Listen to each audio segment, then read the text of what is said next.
Günümüzden ta 300 yıl önce bu topraklara bir sığınmacı kral geldi. Yedi, içti ve kendisine layık görülen lakabıyla geri döndü. Aslında götürdüğü şey sadece lakabı da değildi. İsveç'in çok ünlü iki savaş gemisi Yıldırım ve Yaramaz isimlerini nereden aldı biliyor musunuz? Payitahttan. Bu kez Demirbaş Şarl'ın hikayesini anlatıyoruz.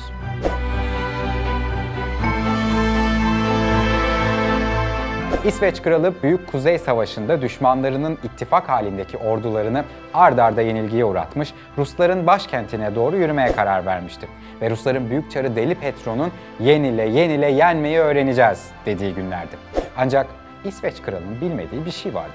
Deli Petro yenmeyi Poltava kasabası yakınlarındaki ovada öğrenecekti. Tarihe geçen Rus hükümdar İsveç Kralı'nın ordusunu yok etti ve o gün yenmeyi öğrendi. Poltava'da ordusu yok olan İsveç Kralı için tek bir yol vardı.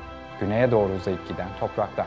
Kral kılıç artı 1000 kadar askeriyle güney topraklarının sahibi Osmanlı İmparatorluğu'na iltica etti ve Osmanlı-Rus sınırındaki Bender kentine sığındı. Osmanlı'nın ağırlamak zorunda kaldığı bir konuğu vardı artık. Yenik İsveç Kralı 12. Şarl. Kral başlangıçta sadece 5 gün kalacağını söylemişti. Ancak misafirlik 5 sene, hatta 5 seneden fazla sürdü.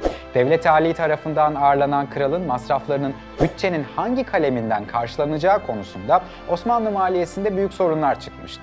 En nihayetinde bu misafirliğin öyle 3-5 günlük olmadığı anlaşılmış, sonunda da harcamaların bütçedeki Demirbaş kaleminden karşılanmasına karar verilmişti. İşte 12. Şarl'a Demirbaş Şarl denmesinin sebebi de tam olarak budur.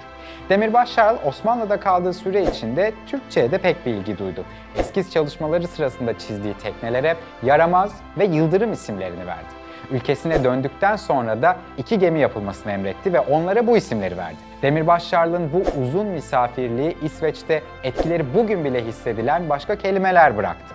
Dolma, buzlu şerbet, kahve, kalabalık, sofa, yıldırım, yaramaz, köşk ve divan gibi kelimeler İsveç diline girdi. Ayrıca Stockholm'u de Osmanlı şehir planlamasına göre imar etti. Birlikteliğimiz Demirbaş Şarl'ın ziyaretinden daha da uzun olsun. Abone olmayı unutma.